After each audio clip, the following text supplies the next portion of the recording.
Hello and welcome to another exciting episode of Jim Rambles On. Tonight I want to talk about my in real life experiences lately and how I'm moving more toward that. But first, the usual introduction. Now you can this time you can get a better view. I'm using my phone and not the other camera. Let's see, over there, you see the corner braces going up to hold the building up? This is a 1940s, as it was told me, a 1940s National Guard portable wooden building. I have tried and really tried. I've called people in person and they hooked me up with other people. He's our historian and all that kind of thing. And I still haven't been able to find anything about it. So if anybody knows, 12 foot by 18 foot National Guard portable wooden building, please let me know. I'm just, once I get hooked on a subject, I try and follow through. Okay, now we've got Beethoven and Benjamin Franklin. Not as kooky as it seems. Those were popular. They're called silent companions or dummy boards. They were in some homes, in middle-class homes in America in the late 1700s and early 1800s. Back there is Scarecrow. He's just a scarecrow. And, of course, the guy in the middle who's going to be doing all the talking. Okay, so it's too much to fit in a post. It's a lot easier. I can talk faster than I can type. I was given, I sent a message about 1,000 free business cards. And I already have a lot of cards made up. I've got cards for different things I do. My work has morphed from hand-lettered signs into equipment painting and other things like that. So I have cards already made up, but I thought, 1,000 free cards, and all I have to do is pay $8 shipping or something. What can I do with that? So I decided to make these activism cards. So people on Social Galactic have already seen them and said, and I also may have a link there to the vector file artwork. This is very simple message. You got to realize I'm reaching normies, trying to reach normies. So, we're slowing it down a bit here. The one side says, give us 14. These are three different fonts here. Too much glare. I don't know if you can see that. Yeah. What? Way too much glare. Anyway, give us 14 days to flatten the curve. And then in a script lettering, mostly peaceful protest, and then italicized block lettering, Building 7 fell down by itself. And the bottom, a black reverse panel with white letters that says, you are being lied to. Okay. The back is a simple little thing about, I believe it's called illumination, when the first letter is done real fancy like that. That's an A. America is a republic, not a democracy, not two wolves and a lamb voting on what's for lunch. Again, really simple, but you got to do that. You'll see here as I explain. You've got to keep it that simple. Excuse me. And I'm looking a little rough, but I just got back from a coal-powered forge on a hot August evening, and I probably perspired a quart or two. And but it was neat. That did what I wanted it to. It's some modern piece off a modern sawmill that was not cooperating with me, just pounding it with a hammer. So I thought, I'll heat it up and I'll get my way. And it did. So I like old tools and I overlap things. Old tools, new equipment. All right, anyway. So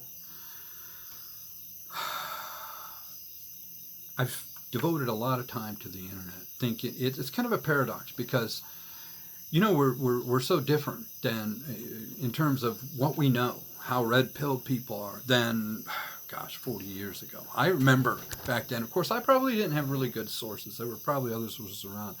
But people weren't talking about it, and people trusted the mainstream news a lot more. Back then, if we thought we were being lied to, it was like, well, they're giving us 75% truth to carry 25% lies, or 80-20, or whatever the thought was. And maybe there was some truth in it. Nowadays, it's so far gone. But the internet has really helped. And the paradox is that you get news from the internet, but you try and spread it. If you're not one of the e-celebs, even regardless of who you are, I'm not sure you're reaching as many people as you think. I've made another video about that. Really don't want to get into it here in depth. I've seen some strange things happening on free speech websites, like people I want to see aren't reaching me, and I'm not, and monkey business. Uh, anyway, not only that, but let's say that there was none of that, no shenanigans going on. You still are preaching to the choir. And me, I'm ever trying to do the pattern recognition thing. I'm trying to make an analogy for people to see what it's like. What if you were part of a military operation? You were assigned a 10 square mile zone, and you had to go on patrol looking for the other guys, the guys you were trying to catch. And you had a base camp, all right? And maybe you went there every couple days, or maybe you went there every night. I don't know how those things work. And you got the majority of your intel from the base camp, and your camaraderie and your best meals and whatever, blah, blah, blah, blah, blah. Okay. But you still need to go out on patrol. Can we make the comparison that being on the internet that's where you get your intel, but if you're just trying to reach, you get 5 likes a day or something like that, you're still in base camp. You need to go out on patrol and reach people in real life. And I want to share some of my experiences. Now, this thing here about the 3 lies and you are being lied to, I have the exact same thing on the back of a full-size van. It's 2 windows, so the layout is quite a bit different, but the layout is very effective on the van. It's every bit as good as this. And what I've been doing is driving to certain, I guess you'd call it a tactical thing, more than strategic, but I have certain busy roads I drive on, and I go there. Sometimes a little further, sometimes a little less. Wait, it was a month ago. I was out driving, letting people see this, and of course I always carry the cards too, because you can leave these at a gas station. You can be at the counter, and they have all the point of purchase displays, and you're talking to the cashier, and leave one of those on the counter, just like that, or leave 2, So I always carry the cards. I'm driving down the road, and I see this parking lot with some really nice trucks. One of them super decked out. I would not, with all the bells and whistles and everything, 4-wheel drive jacked up, everything that's on it, I would not be surprised if it was like a $80,000 truck, really. I mean, and that in itself is interesting, but I won't deal with mine. So, and it had a huge flag on the back. Really not your average 3 foot by 4 foot or whatever the dimensions are. It was like 5 foot by 7 foot, huge Trump flag, as did the other vehicles. And I saw this and I thought, what is that? Made my way back, backed up, pulled around the group, backed up to where the back of my van was facing the group. And they're all kind of standing in a circle, and the trucks are around, like so forth. And it's where they could see it. Got out and said, hey, what's going on? And started talking to the people. Well, it was the usual. It was, well, we're going down to this park, and we're going to turn around and come back. And they're talking about Trump rallies. And these are red-pilled people, but pretty much standard stuff. They're not looking at certain things in depth. And I don't know if they would even deal with other things like Anyway, there was one gal there. She was there with her daughter. She was very interested in the van.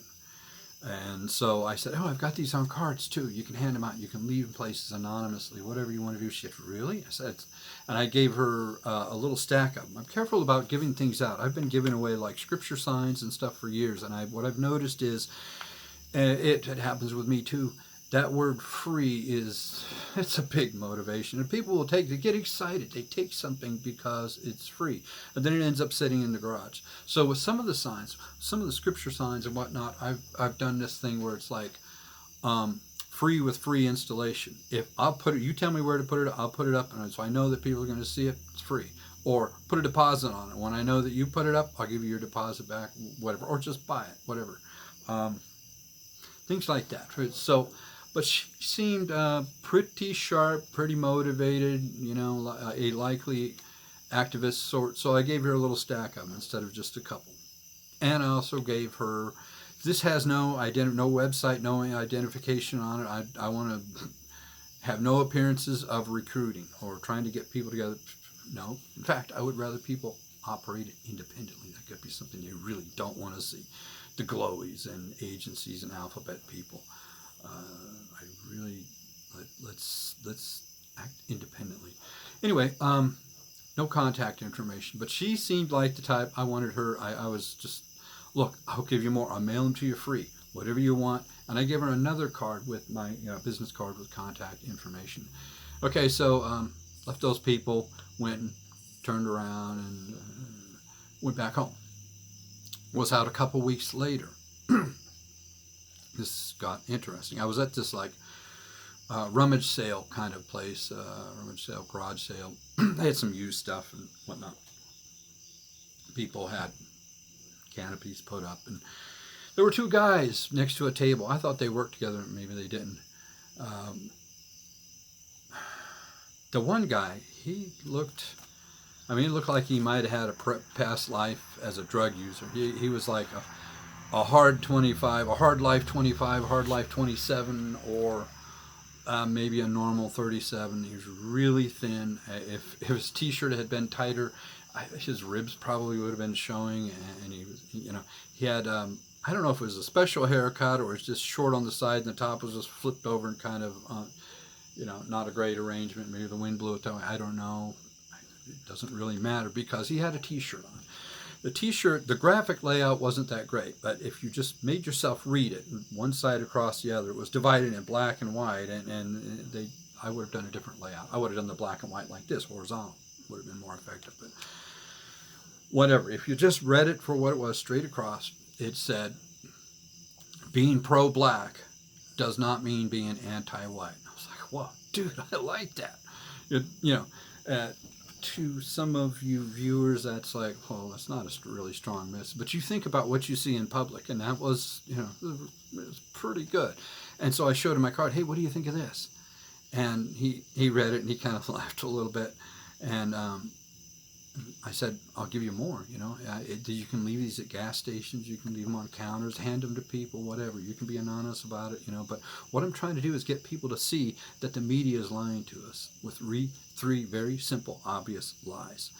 And and it's got some little gray lettering here that says over in an arrow. Now it's gray because I didn't visually want it to interfere, with the rest. And so he flips it over and he reads the backside about America as a republic. And he sees, you got a website or anything? I said, no, I don't want to have any appearance of recruiting. And he laughs again.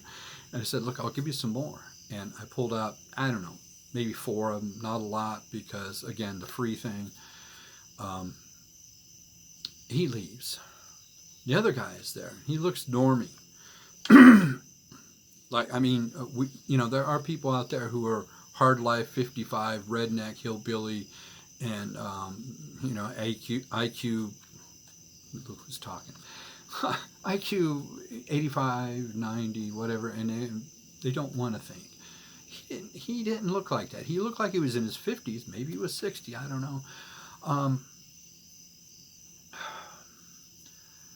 His speech and his appearance really looked very normy. Like, maybe he had a lifetime career, decent job, retired.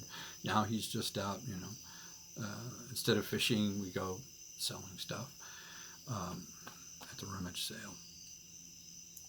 But I didn't give him a card. And the other guy left, and I thought, wait a minute, what am I doing? I should give this guy a card too. So I give him the card, and I usually I take a quick glance to make sure that the 3 lies part, because that to me is the most important part, is sticking up. And he reads it, and he goes, he doesn't. I don't even get a chance to explain. He flips it over and sees the America is a republic side. He says, I don't. What does this mean? I don't know what this means. And I explained it to him. Okay, well, Benjamin Franklin said, democracy is 2 wolves and a lamb voting on what's for lunch. If you start a country, you need to have documents that say this is how it's going to be run. Otherwise, it's going to be mob rule. And he goes, oh, okay, I get it. America was a republic with a constitution. He goes, oh, okay, I get it. And he flips it over, and I explain the other side to him. And I said, look, I could have 50 lies on there easily, but I want to keep it so it's too much. It would overwhelm people. That people wouldn't read all that. I want 2, 3 very obvious lies and leave it at that, because the media is lying to you. If you watch CNN and those kind of places, you are being lied to. And he goes, oh, okay. And then he puts his head down. And he's like, the shirt, the blacks, the shirt. I don't know what I'm not sure. I don't like that. What is he? Oh, he's talking about that other guy's shirt. So I explained that to him. I said, being pro-black does not mean being anti-white. There is way too much, in the form of civil rights or whatever, in the guise, the facade of civil rights, too much anti-white agenda and rhetoric and all that. And that's what the shirt was about. And he goes, oh yeah, reverse racism. Yeah, okay, there is too much. Somebody's got to do something about there is too much of that around. And I left.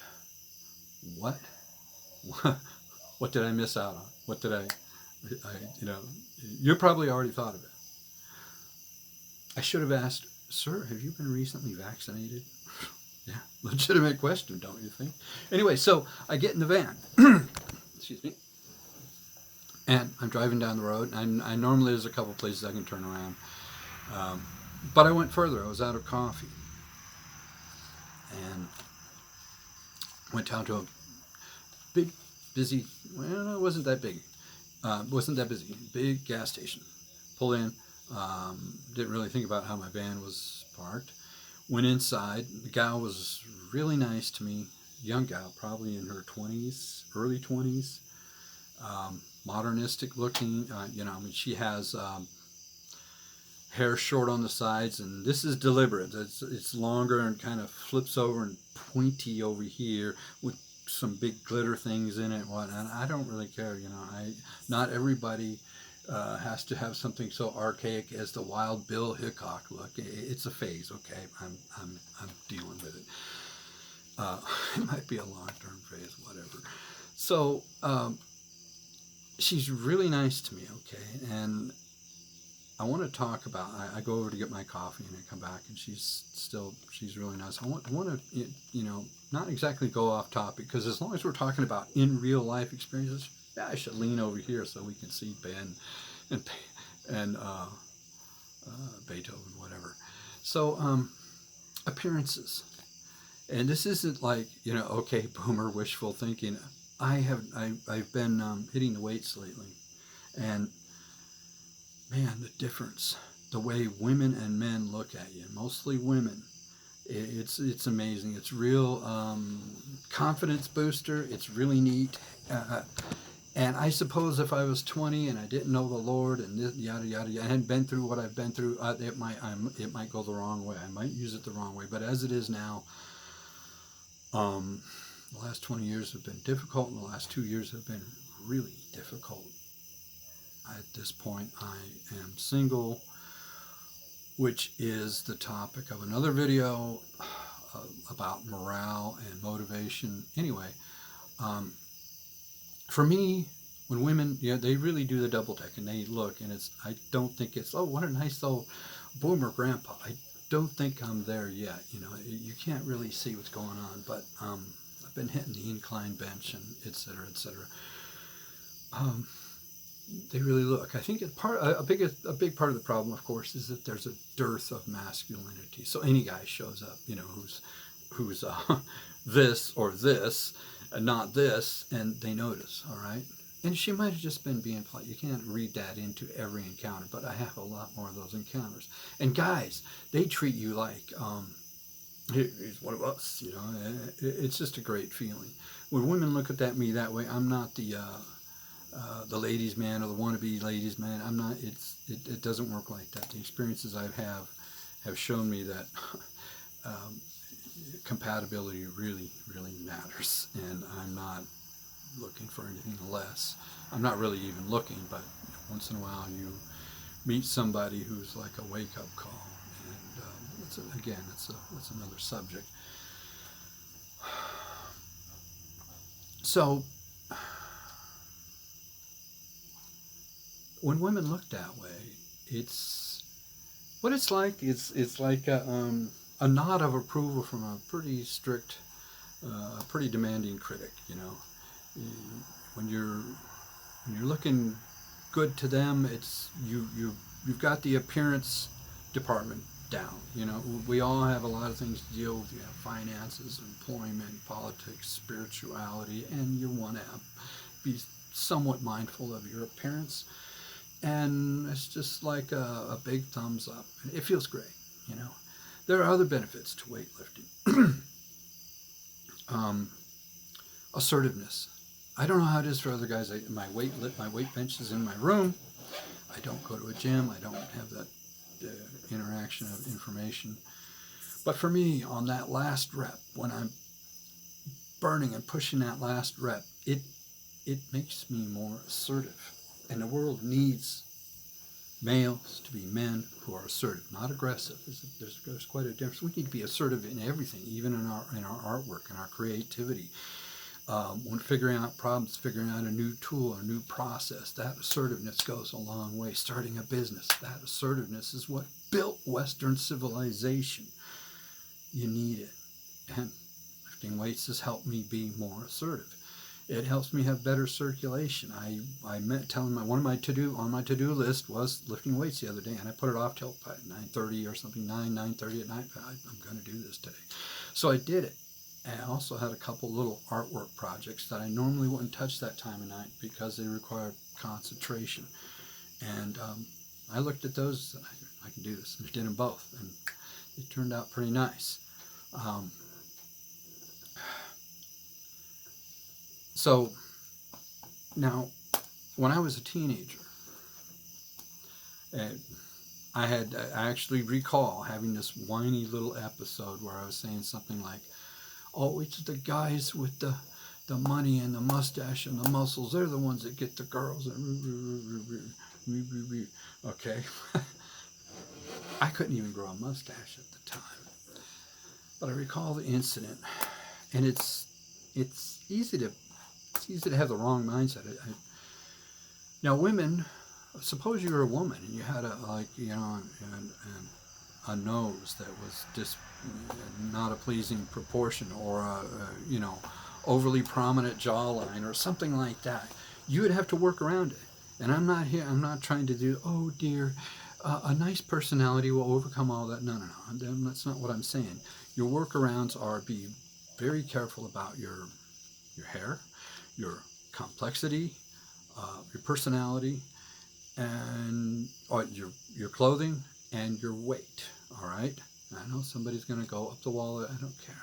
I'm at that point in life where I really don't care anymore. That's the way it looks to me. That's the one thing, in terms of appearance goes. Not exactly magnet. You do those other things I was talking about, and you'll still be magnet. Like a magnet, people will be drawn to you. Guys even will be drawn to you. You'll just have to be very careful about your workarounds. Some chicks have the easy in terms of it, and others don't.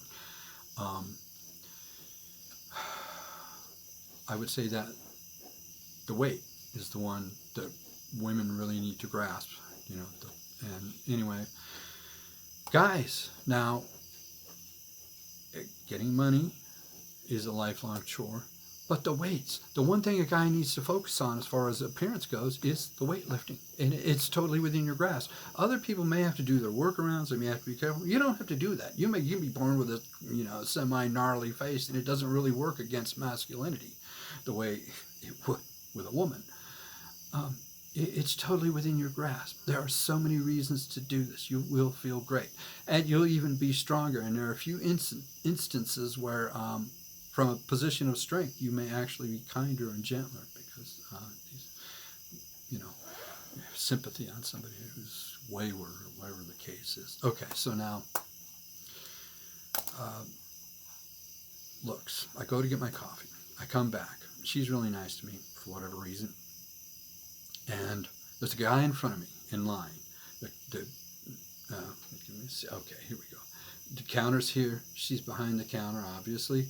He's in front of me. His back is facing towards me. He's got what looks like a brand new shirt on. I mean, it's jet black with screaming bright fluorescent letters on there, but it had a message I hadn't seen in a while. It said, just say no to drugs. So he's turning, not looking at me, not really paying attention to me. And I said, hey, man, nice shirt. And he turns around, yeah, hey. And we do those men moments, right? You know, we do those kind of things. Barty five. And that was the perfect segue. I turned back to her, and she goes, you know, I just said the same thing to him about his shirt. I said, oh, yeah. And she looks out the window, sees the back of my van, and says, what did the back of your van say? Me, I'm doing this guy calculations thing. I know. That van's far away. Just some of those letters are 1.5 inches, 2 inches at the most. I said, can you read? Oh, wait. And I pulled out the card, and I said, this text is the exact same text that's on the back of that pen. And I handed it to her, right? She takes it and reads it. There's nobody behind me in line, so we're not holding anything up. She reads it. She says, just this morning, a guy was showing me a video about all the bad stuff that's happening to people who took the vaccine. I said, really? And I went on to talk about official data coming from the British government, the UK, and Singapore, saying that, 66% of new cases are in the vaccinated and 75% respectively in the vaccinated. And she goes, really? I said, yes, the video he showed you is right. It's true. These really bad things happen. She goes, wow. And she's holding the card, and I said, those are three very simple lies. There's a whole lot more than that. You really got to question CNN, NBC, ABC, all those mainstream news sources. You really got to question. She goes, okay, well, thanks. And I'm leaving. Now I'm feeling like $1 million. I'm walking across the parking lot, doing the natural stride. Also trying to a little bit incorporate the business walk. I want to do more of that, because the business walk, as I understand from John Malloy, who wrote Dress for Success, he said, if you want to do the business walk correctly, practice walking across, back and forth across the room with a book balanced on your head, right? It'll stop you from doing the junking like this, right? You'll be a smoother stride. So I'm incorporating that. The weather's fine, the van's running great, everything's just nice. And I had this great encounter with the gal. Everything's just, for that moment there, everything was pretty neat in my world. But what was so neat about that encounter? This is the question. Your time's up. Was it me and what I shared? That was pretty neat. But what I really liked was that somebody else, I have no idea who, somebody else is out doing the same thing, the same in real life sharing. It's not preaching to the choir. It's not staying in base camp. It's getting out there and being on patrol, and it's working for me. I'm having a good time so far. I know that somebody doesn't like it, and you don't have to put this stuff all over your vehicle. I realize that can get you into this and that and the other sort of trouble, but you can do some things anonymously. It works. You can figure out something. There's something you can do out there in real life. Anyway, that's all for now. Thanks so much for watching, and I will talk to you next time.